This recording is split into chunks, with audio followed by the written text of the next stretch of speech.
Market में तो अन्य जो गुड़ है, बड़ी बड़ी जो भेली आती है, तो वो तो 60-70 रुपया के आसपास है, लेकिन आपके गुड़ की क्या खासियत है कि वो 140 रुपया किलो बिकती है? मार्केट में जो गुड़ बिकता है उसमें 50% चीनी की मात्रा मिलाई जाती है और हमारे यहाँ शुद्ध गुड़ मिलता है और हमारे यहाँ बहुत दूर दूर से लोग आकर के ले जाते हैं उसी देश विदेश। हमने आपके गुड़ को ऐसा कह सकते हैं कि आपका गुड़ एकदम पेड़ा जैसा दिखता है, वास्तव में दिखता है।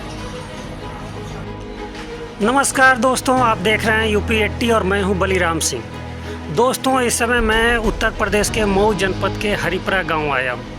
यह गांव घोसी संसदीय क्षेत्र में पड़ता है। घोसी तो आप समझ सकते हैं कि घोसी जो संसदीय क्षेत्र है और घोसी विधानसभा क्षेत्र है, बहुत ही चर्चित है।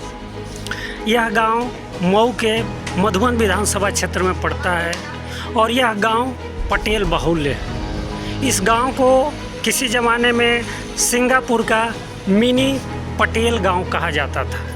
इस गांव के पटेलों का सिंगापुर बैंकॉक से पिछले 60-70 सालों से नाता रहा है। आज के दौर में इस गांव की एक और खासियत है कि इस गांव का गुड़ भारत ही नहीं अन्य देशों में भी जाता है। लोग गांव में आते हैं, गुड़ खरीदते हैं और गुड़ लेकर के जाते हैं। आज के दौर में गुड़ का पैदावार थोड़ा कम हो गया है। आइए हम जानते हैं गांव के लोगों से। गांव के लोग बताएंगे कि इस गांव की क्या क्या खासियत है और गांव को क्यों कहा जाता है मिनी सिंगापुर। जी, आपका परिचय? मेरा नाम पहले तो इस चैनल के माध्यम से सबको धन्यवाद। मेरा नाम लल्लन सिंह पटेल, मैं प्रधान भी हूँ और पहले के मैं छात्र नेता भी हूँ। इस गांव की जो समस्याएं हैं इसीलिए समस्याएं खड़ी हो गई है कि जो पहले लोग जाते थे सिंगापुर बैंकॉक में कमाते थे, तब संख्याएँ कम हुई है। इसलिए कम हो गई है कि लोग जाना नहीं चाहते, इसलिए कि वहाँ भी जो यहाँ के है बेरोजगारी, उसी तरह वहाँ भी रोजगारी करना लोग, और जो वहाँ जाते हैं तो उनको पुलिस पकड़ते तो वहाँ सीधे भेज देते हैं। एक तो ये कारण हो गया। दूसरा कारण, जो मिनी सिंगापुर जो कहा जाता था, इसलिए भी कहा जाता था कि यहाँ के लोग कलकत्ता हुआ, अन्य जगहों पर लोग कमाने के लिए जाते थे, रोजी रोजगार के लिए जाते थे, तो अच्छा पैसा कमा कर बुलाते थे और को मजे से लोग रहा था। तो अब ऐसा हो गया कि जब से जो है ये कानून जो बना, GST वाला लागू हुआ और सरकार जो इस तरह का व्यवस्था बनाई, सारी फैक्ट्रियाँ लगभग बंद हो चुकी हैं। 3,34,000 सरकारी फैक्ट्रियाँ, सरकारी नहीं प्राइवेट मिलाकर बंद हो गई। उससे बहुत ज़्यादा लोग हमारे गांव के लोग नहीं, हमारा सवाल ये है कि आज से 20 साल पहले, 25 साल 30 साल पहले इस गांव से कितने लोग सिंगापुर और बैंकॉक थे? और सिंगापुर उसके पहले ज़्यादा लोग थे, कम से कम हर दूसरे घर, हमको लगता है कि हर दूसरा घर, तीसरा घर सिंगापुर और बैंकॉक रहते थे। तो अब जो है वही तो बता रहे हैं कि अब समस्याएं खड़ी हुई वहाँ भी, इसलिए लोग जाना नहीं चाहते। यहीं का पैसा वहाँ भी मिल रहा है तो अच्छा, वेतन अब समान हो गया है, वेतन में अब कोई खास अंतर नहीं रहा है। वही बहुत अंतर। अच्छा, इस गांव का गुड़ भी बहुत फेमस है। हम सुनते हैं कि गुड़ इस गांव का बाहर तक जाता है। आजू बाजू के गांव के जो अधिकारी लोग हैं वो आते हैं और यहाँ के किसानों से गुड़ खरीद करके लेकर जाते हैं, स्पेशली बनवाते हैं। उसके बारे में क्या है, थोड़ा सा बताइए। ये सही है कि हमारे गांव के ही गुड़ से गोठा का नाम होता है। वो हरिपरहिया भेली के नाम से लोग जानते हैं। दूर के लोग यही जानते हैं कि हरिपरहिया कोई प्रजाति होगी गन्ने की, हरिपरहिया गुड़ है, हरिपरहिया गुड़ लोग पूछते हैं। उसका कारण ये हो गया कि पहले लोग अपना बड़े पैमाने पर जब बैलों से खेती होती थी तो लोग चराई का काम करते थे और ले कर खूब मज़े से बेचते थे। अब जो लागत के बराबर भी मूल्य नहीं मिल पा रहा है और जो इधर उधर के बनाने वाले लोग हैं उसमें मिलावट करना शुरू कर, मिलावट करके लेकर लोग जाते हैं गोठा के बाज़ार में। तो हम लोग के गाँव गुड़ जो है फेमस था, उसको जो बदनाम किया जाए। और जो लोग जानते हैं कि नहीं हरिपुरा में चलेंगे तो वहीं पर शुद्ध मिलेगा, तो आज भी मिलता है। आपका क्या नाम है? श्रीमान जी, मेरा नाम नरेंद्र सिंह है जी। आप भी गांव में के ही हैं? हाँ, हरिपुरा का निवासी हूँ। हाँ बताइए, आप अपने गांव के गुड़ के बारे में बताएं, कुछ बता रहे हमारे थे। यहाँ का गुड़ 100% शुद्ध और सही माना जाता था। स्वास्थ्यवर्धक। हाँ जी, वो ये शुगर रहित है। हमारे गांव के गुड़ से गोठा मार्केट का नाम हुआ है। लेकिन गोठे में अब लोग ये कर रहे हैं कि क्या चीनी और सब मिला उला के बना रहे हैं। वो लोग 50 रुपये किलो भी बेच दे रहे हैं। हम लोग की लागत जो लग रही है, अगर मेहनत करके बनाते हैं, छिलते पेरते हैं, उसके हिसाब से 4 लोग 10 लोग छिलेंगे, पेरेंगे, झुकेंगे तो समय ज़्यादा नष्ट होता है। उसमें क्या है, हम लोग का वो दिहाड़ी, मतलब मान के चलिए जो मजदूर 400 की दिहाड़ी करता है तो 200 भी हम लोग को नहीं आएगा। इसके हिसाब से हमारे यहाँ गन्ना अब होना कम कर दिए हैं, लेकिन कुछ लोग बोते हैं और देते हैं। इसलिए जिसको विश्वास है वो आके स्पेशल डिमांड पे आप डिमांड लोग- पे यहाँ से लेके जाते हैं। जी, आपका क्या नाम है? सुबह जी जी, आप क्या करते हैं? आपका भी कोई बच्चा बाहर रहता है? बाहर रहते थे, लेकिन इस समय GST और का नाम कोरोना के काल के समय से बेरोजगारी के समान हो गए। बाहर कहाँ रहते थे? सिंगापुर रहते थे? सूरत रहते थे। घर आ गए। घर नहीं है, उधर ही अपना जो है समय बिता रहे हैं। तो आप भी गन्ने की खेती करते हैं? बिल्कुल नहीं करते हैं, हमारे पास उतना खेती भी आप गन्ने की खेती अभी भी करते हैं? जी जी, मतलब बैठिए बैठिए, आप भी बैठिए, खड़े मत 2 रहिए। बीघा होते थे। हाँ। अब हम लोग केवल वही नात रिश्तेदार के पास और कोई मित्र आ गया उसको देने के लिए उतना ही करते हैं कि कम से कम हमारी इज्जत बनी रहे। अच्छा, आपका क्या शुभ नाम है? इसी गांव के रहने वाले? पटेल समाज से हैं। आप भी गन्ने की खेती करते हैं? गुड़ बनाते हैं? किस रेट में बेचते हैं गुड़? 140-50।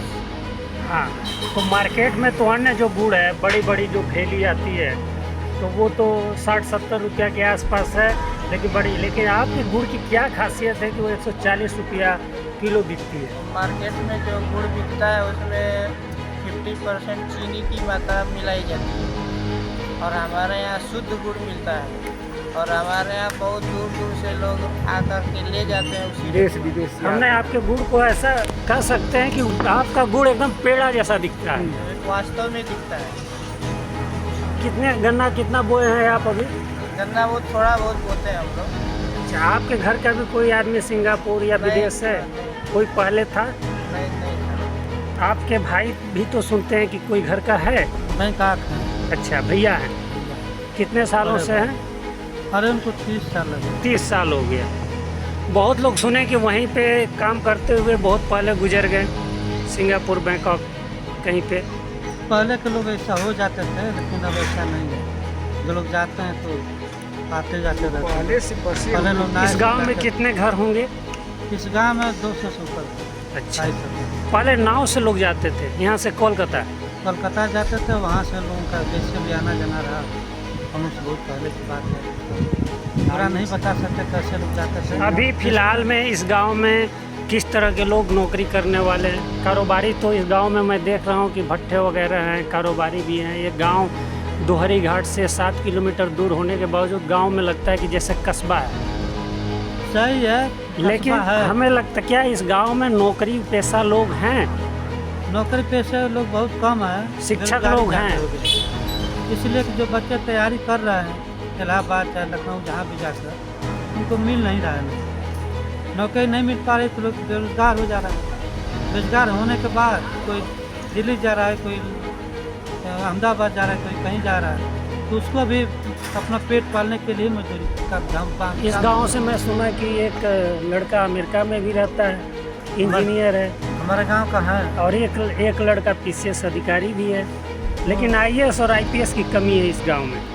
कमी है इसलिए कि जो व्यवस्थाएं वो सही नहीं। लेकिन एक सवाल ये भी है कि इस गांव के पटेल थोड़े संपन्न हैं आजू बाजू के गांव से, तो आखिर क्या रीज़न रहा कि इसी ज़िले से चीफ सेक्रेटरी भी रहे?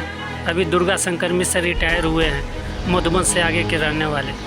इसी ज़िले के एक हैं अरविंद कुमार शर्मा, जो कि पहले प्रधानमंत्री के साथ 17 साल थे, वरिष्ठ IAS अधिकारी, अब योगी सरकार में कैबिनेट मंत्री हैं।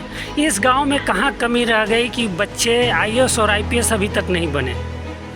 देखिए, जागरूकता की कमी?